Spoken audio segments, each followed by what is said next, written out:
Maayong gabi ka na itong tanan. Amen. Lingay mong tapad, ingna nalipay ko kay niya ka. Nalipay ko kay niya ka. Praise God. Okay, so nasa inyong mga kopya na nata sa the importance of biblical community. Tama ba? Yan ang topic niya. Okay. So the importance of biblical community. Bago daw padayon mo ampo sa tadoko lang mo sa mga pag-ampo. Ginoong Dios, among gina-welcome imong presensya sa among taliwala, among gipaubos among kaugalingon Lord pag ila nga wa gyud may mabuhat kung wala ka. Among gikinahanglan ang imong pagbihog karong kagabion Lord God, and i-bless mo kami og panabot nga among gikinahanglan aron sa ingon dili masayang kining among pag-adto dinhi Hinoon, makat-on kami sa mga butang langit nun. Salamat Lord, biyahi ang imong ubos nga ulipon, imo na ako mamumulong o imo akong panalangin ngadto nila nining taknaa. Sa pangalan ni Ginoong Hesus, amen and amen. Okay, so ang kaimportante or the importance of biblical community. So as follower of Christ, amen sa mga follower ni Kristo. Amen. Ito ra kabuok. Okay, ulit na to. Say amen sa mga follower ni Christ. Amen. Ayun. Ito na. Okay. As follower of Christ, we are not meant to journey through life alone. So ang ingon, bilang mga magtotoo ni Ginoong Hesus, dili ta dapat mag-inusara sa atong lakaw sa pagpangalagan. Okay. God has designed us to thrive in context of biblical community. Nga makatabang sa atoa, makasuporta sa atoa, naay tulubagon, may sabihin naay accountability, and mahatagan tag oportunidad para mag-grow. So yan ang yun ang punto ni Ana. Now, in this teaching, we will explore a biblical foundation and practical significance of being part of a healthy Christian-centered community. So tayo ay Christ-centered community. So wala ka sa dili ni komunidad nga si Pastor Bida, dili ni komunidad nga kanang ang isa sa mga elder ang bida. So we are Christ-centered community. Ibig sabihin, si Kristo maoy bida. Si Kristo maoy gahi. Di ba? Siya ang sentro sa ato ang pagpangalagan. Now, maghisgot ta karon og tulo ka punto. Una, the biblical basis of community. So naay basihan sa Biblia kung unsang klase nga komunidad dapat ta belong. Now, atong lantawon na atong Biblia diya sa Buhat. Book of Acts mga igsoon. Buhat chapter 2 beginning with verse 42. Unsay atong mabasa ni igsoon ingon siya, o mainiton silang bipadayon sa pagpamati sa mga gitudlo sa mga apostoles, sa pagpakigsandurot uban kanila, sa pagpakigsalo, sa pagpangaon o sa mga pag-ampo. Daghan nga milagro o mga buhat nga katingalahan ang nahimo pinaagi sa mga apostoles ug tungod niini ang tanan giabot og katingala uban ang kahadlok. Now 44. Ang tanan nga magtotoo nagpadayon sa ilang panagkauban ug ang mga kaptangan sa matag usa kanila gipanag-ambitan nilang tanan o gipamaligya nila ang ilang mga katigayunan o ang halin ilang giapod-apod ngadto sa tanang sumala sa gikinahanglan sa usag-usa. Nagpadayon sila sa pagtigom matag adlaw ngadto sa templo o nagiusa sila pagpangaon uban sa malipayon o mapaubsanon nga kasing-kasing dito sa ilang mga balay. Gidayeg nila ang Dios o gikahimot-an sila sa katawhan ug sa matag adlaw gidungagan sa Ginoo ang ilang pundok ug ang mga tawo nga nangaluwas dalayo ng pulong sa Dios. So imo lang taong diri kining punto nga may padayon sila. Grabe ang commitment sa mga unang mga magtotoo. So kung kini nga commitment ang tan-awon karon sa tong panahon, murag talagsa ra ka makakita ging ani. Di ba? Grabe nga commitment nga nagpadayon sa pagtigom hinuon ang ingon diri adlaw-adlaw silang nagtigom sa templo ug walang mahuman dito pati pa sa ilang mga balay. Diba, nagtigom sila sa templo meaning sa ingani kanang giusa sila, napapud sila'y gathering sa ilang mga balay. Kaya kining ingani nasa Bible, tama? Ang Bible study nasa Bible. Kanang suruyon tas tong balay kay tudloan nasa Biblia. Amen. And then niabot pa ang punto nga gipamaligya nila ilang kadtangan. Makakaplag pa ba ta anak ro? Tapos ilang giapod-apod. Gipanghatag sa nanginahanglan. Oh. Abot man siguro na ang gihapoy nga anak. Pero talagsa ka na lang makakita anak ron. Amen. Talagsaon na lang kanang grabe na nga panalangin makakita kag anak. Okay, padayon to sa Hebrew beginning with verse 24. Ang atong mabasa igsoon mao ni 24. Magdinasigay kita sa pagpakita sa gugma ug sa pagbuhat sa maayo. Dili nato undangon ang batasan sa panagtigom sama sa gibuhat sa uban. Magdasigay hinuon kita, labi na kay nasayod kamo nga hapit na moabot ang adlaw sa pagbalik sa Ginoo. Napaminaw. Unsay gingon niya diri? Magdinasigay kita. So na ay obligasyon ang matag usa kuy tay mong tapad inanaa kay obligasyon. Unsa may obligasyon nimo? Dasigon ang imong isig ka tawo. Isig ka magtotoo. So dasigon, mabitaw na ayaw mo kaulaw nga musulti bitaw sa inyohang kanang inyong experience sa gibuhat sa Ginoo. Ayaw mo kaulaw mag-testify. Gano man sa imong testimony, pwede di ay nga mahatagan o higayon ang imong isig katao nga ma-encourage. Amen? Pwede ma-encourage sila pag makadungog sa imong testimony.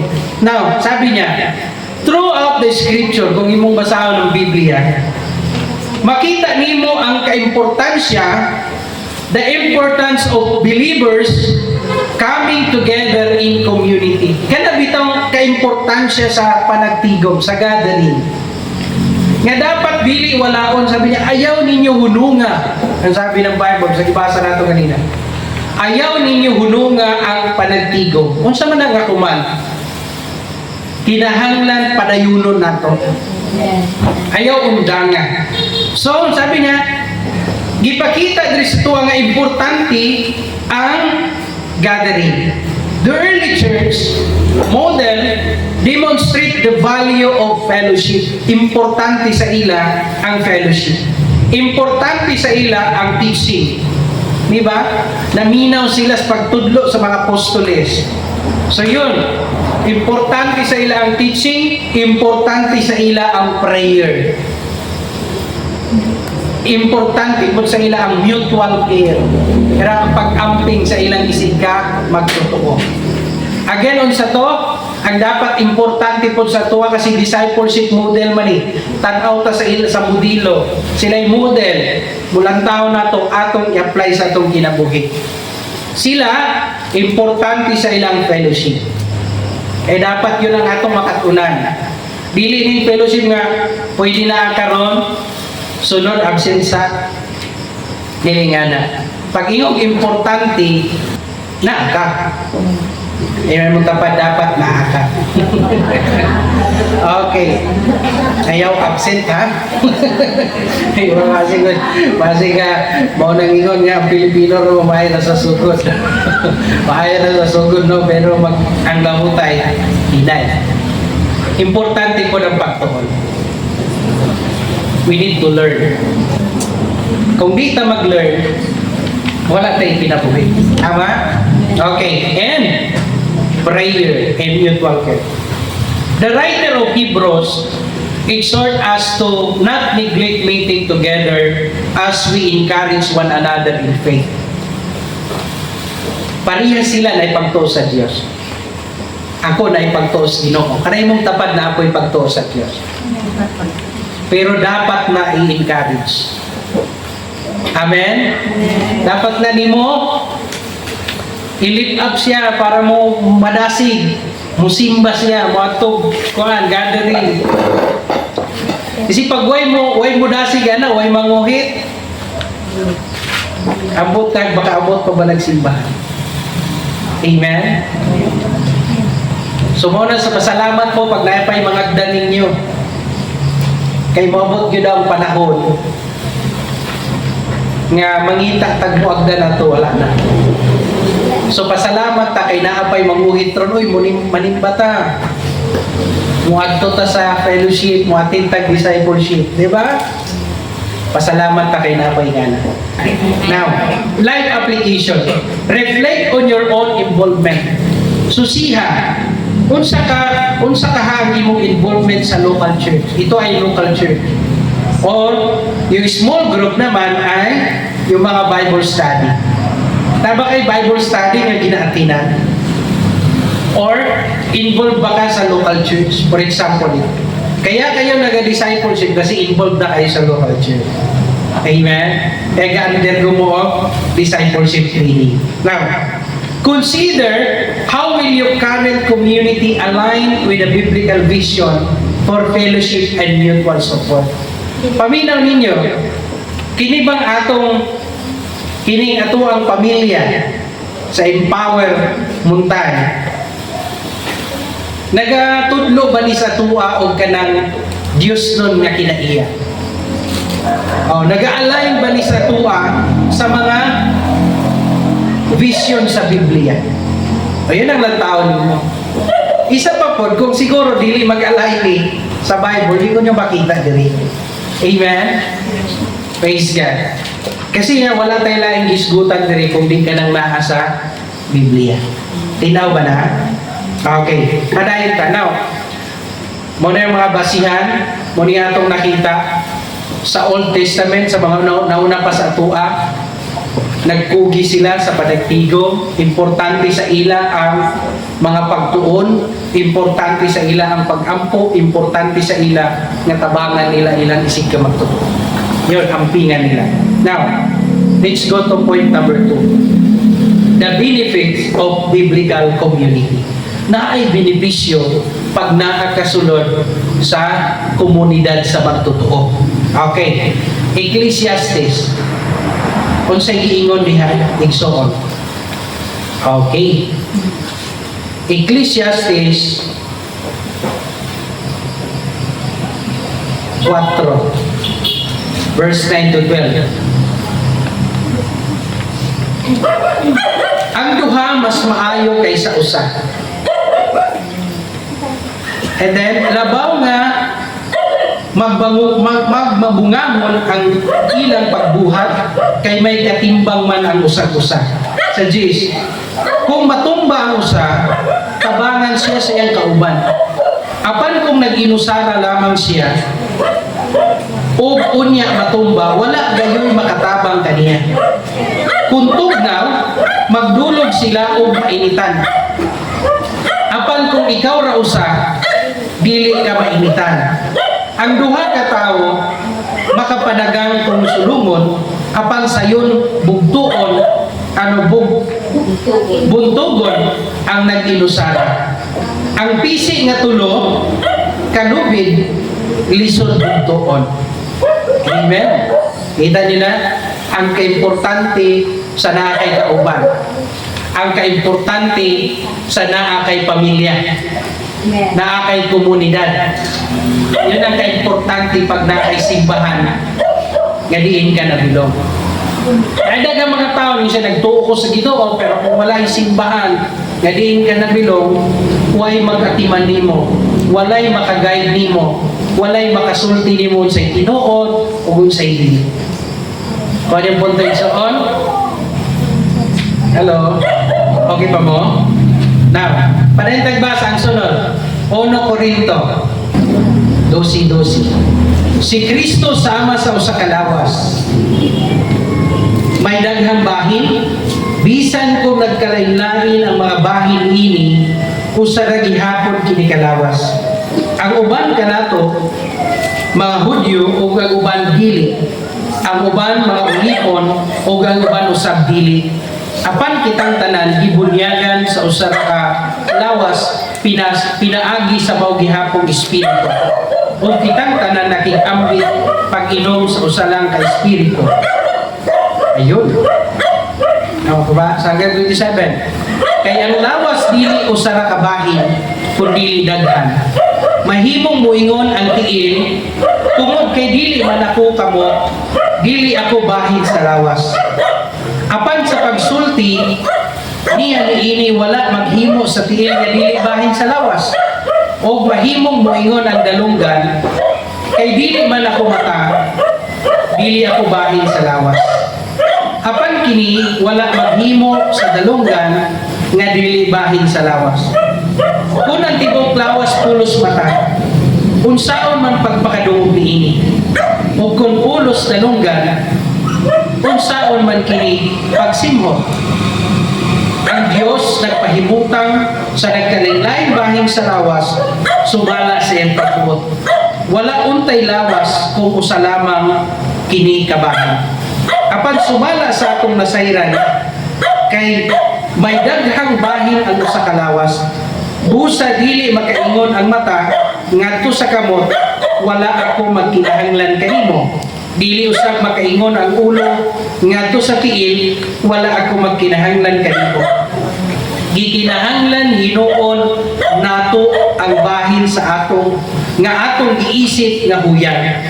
Kadtong mga bahin nga giisip natong dili kaayo mahinungdanon, mao hinuon ang atong giatiman pag-ayo. O ang mga bahin sa lawas nga dili alayang makita sa uban, gihatagan nato og talagsaong pagtagad. Ang mas matahom nga mga bahin sa atong lawas wala magkinahanglan sa maong talagsaong pagtagad. Ang Diyos mismo nagpahaom sa mga bahin sa atong lawas aron maghatag og dugang dungog ngadto sa mga bahin nga nakulangan niini. 25. Gihimo sa Dios ang ingon niini aron dili magkabahin-bahin ang lawas, kun dili sa tanang bahin niini may samang pagtagad alang sa usag-usag. Kung ang usa kabahin sa lawas magantos, ang ubang bahin magantos usab. Kung daygon ang usa ka bahin, ang tanang bahin makaambit sa kalipay. Busa kamong tanang lawas ni Kristo o ang usa-usa bahin niini. So diri naman giisgutan ang lawas. Ang lawas ay lahi og parte. Gihulag way ta sa lawas ni Kristo. Kita lahi-lahi ta pero usara ta kalawas. Amen. So tingali kanang imong kauban pwede ka moingon nga mura mag dili mo pareha og talento, lahi siya kahibalo, lahi siya kayang buhaton, pero kinahanglan parehas ra mo atubangan sa Dios. Magtinabangay mo. Dili mo tapat magtinabangay ta.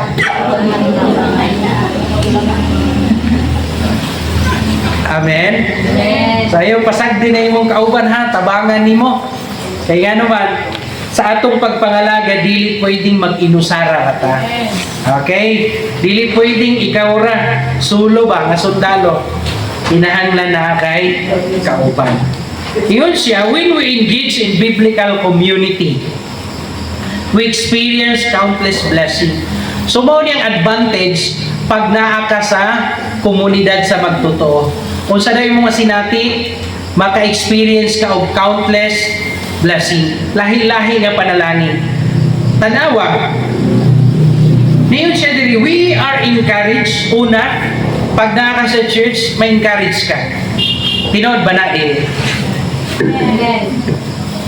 Sure? Ningay mong tapat, maka-encourage ba? Diba? Depende pastor. Okay. So, mo niya mga benepisyo. Una, ma-encourage ta. Ikaduha, ma-challenge ta. Kano ma-challenge mo ka? Kasi nga, nakita nimo nga kani ganing tawhana na ning kamot, despite sa iyang kahimtang, na ning kamot makabot og simbahan, ako pa nga maayo kong kahimtang. Hello? So magkaroon ka ng challenge, ma-challenge ka, and then Dili pod nimo mabatunan ang pagkakatun. We will become equipped for a Christian life. Unsa ang klase sa kinabuhing Kristohanon. Dili na to na makatunan. Dili na makatunan na sa gawas. Walay nagatudloan na sa gawas. Sa eskwelahan wala po na ginatudlo. Asa nimo makatunan ang pagkinabuhing Kristohanon sa sulod ra pod sa simbahan. Amen? Ano pa?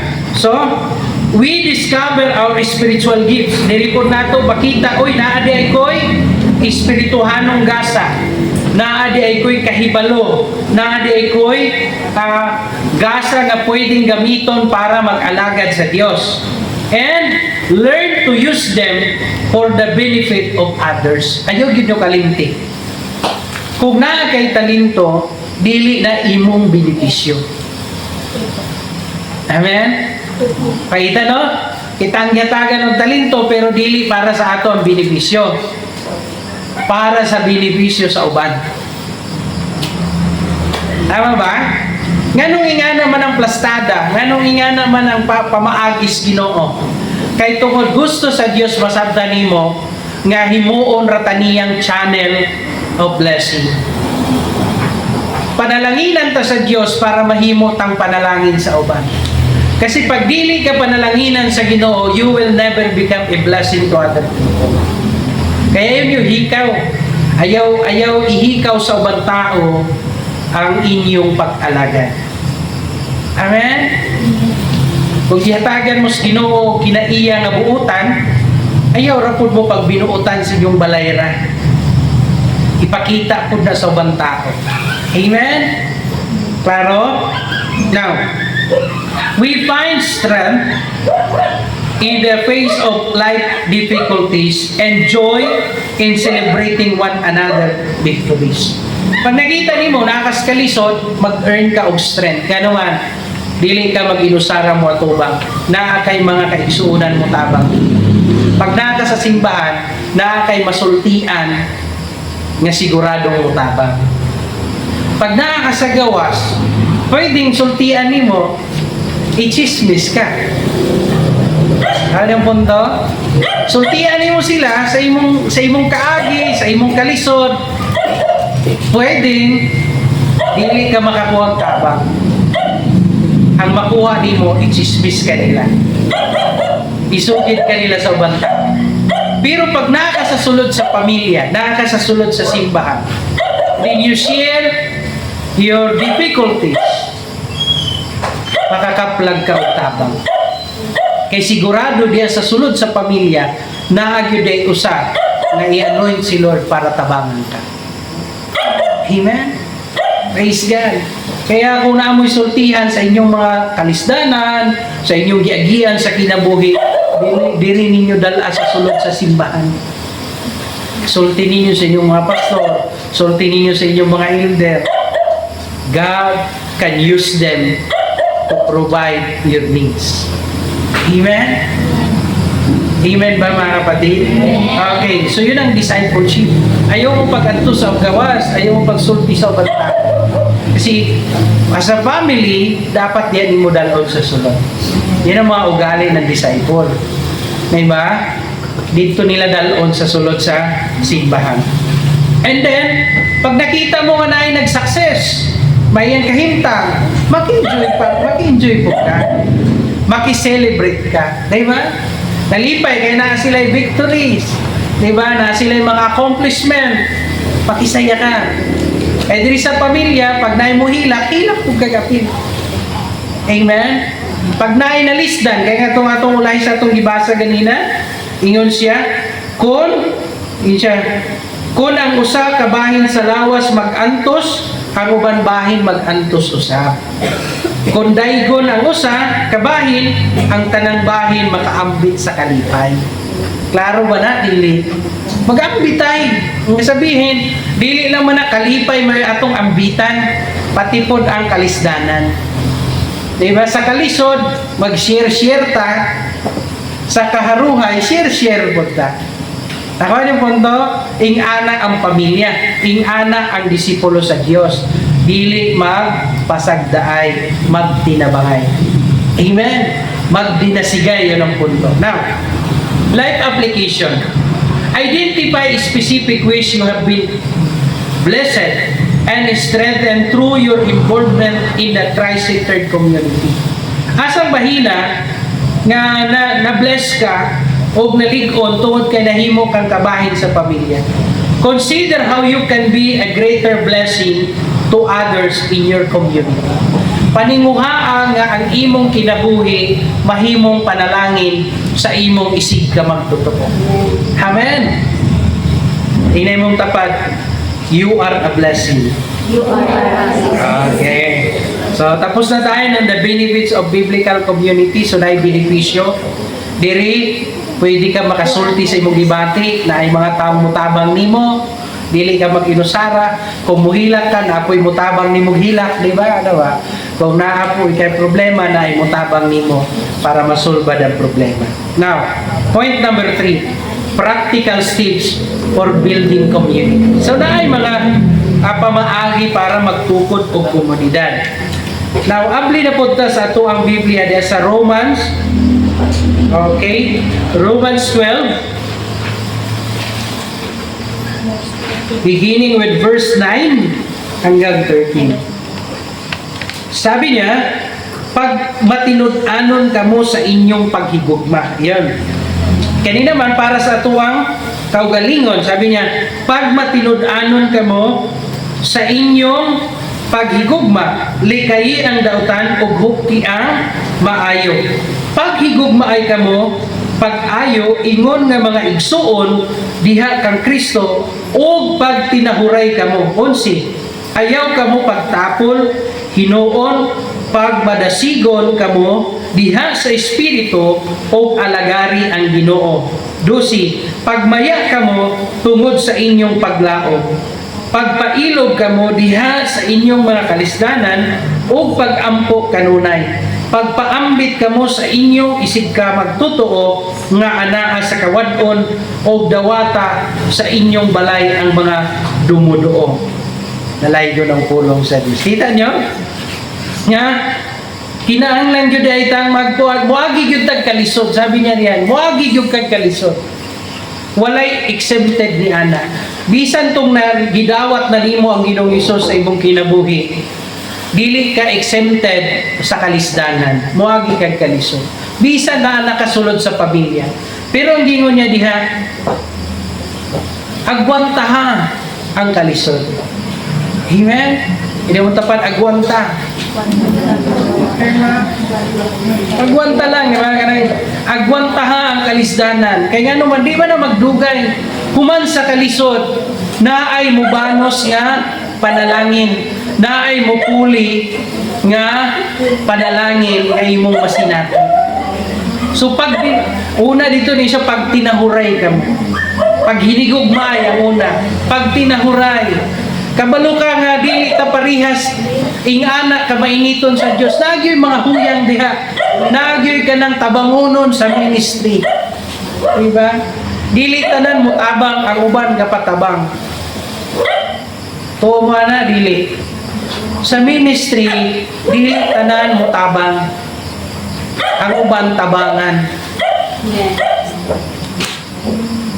Kaya magpailog ka. Amen. Amen. Magpailog ka, dili kanang for example, dili tanan parihas nato og pagsabot. Nayuban nga kanang ang ilang bisag nakadungog na sila sa pulong pero ilang kasing-kasing dili pa sila andam mosunod. Kailangan magpailog ka. Walay pamilya. Di ba sa managsuon dili tanan mo tuo? Nayuban gyud ya musukwahi. Kinahanglan ka magpailog, kinahanglan ka dili lang pailog, kinahanglan sabto nimo sila. O kuban ana dasigon nimo. Amen. Praise God. So dili perpekto, naagay mga diferensya. Kaya musugot man kag sa dili, igsuon nimo na kaya magpailog ka. Amen. So, yun siya diya kinahanglan sinamtanay na. Sunod, sa 1 Peter, adto naman ta kay Pedro, so on. Unang Pedro, Kapitulo 4, versikulo 8. Ang atong mabasa mo ni, labaw sa tanan. Paghigugma ay kamo sa kinasing-kasing gayod. Bawal ang plastic diri. Amen? Bawal ang paas-it lang ba nga nag-care ka. Dapat kung tinud-anan. Sabi niya, labaw sa tanan. Paghigugma ay kamo sa kinasing-kasing gayod. Kay ang gugma magtabon sa daghang mga sala. Batasan na ninyo ang pag-abi-abi sa usag-usa. Sa walay pagbagulbol. Di ba? Abi-abiha ang usag-usa, ayaw pagbagulbol. Sa 10, ingon nga maayong pinialan sa nagkalain-laing mga gasa sa Dios, kinahanglan nga gamiton sa tagsa-tagsa ang talagsaong gasa nga iyang nadawat gikan sa Dios alang sa kaayuhan sa uban. Sa 11, ang magwali kinahanglan nga magwali sa pulong sa Dios. Ang mag-alagad kinahanglan nga mag-alagad sumala sa kusog nga gihatag kaniya sa Dios. Aron sa tanang butang, daygon ang Dios pinaagi kang Hesukristo, kay iya man ang tanang dungog ug gahom hangtod sa kahangturan. Amen. Diba? Klaro? Kinahanglan gyud nga kanang tinud-anay. Inay mo tapat tinud-anay, ha? Dili ni siyaw-siyaw. Yabot ka diri, tinud-anay ni. Kaya, ano sabi niya dyan? Creating and sustaining biblical community requires intentionality and effort. Kailangan paningkamutan nimo. Kailangan intention nimo. Wala ka gipugos, wala ka giingon nga no choice ka. Walay no choice. Naningkamot gyud ka. Intention nimo nga mag-atin. Intention nimo mahimong parti sa pamilya sa Dios. Amen. So practical steps include regular fellowship. Ano daw yung una? Regular. So dapat way absent. Regular Nabay regular nga na aron o wala.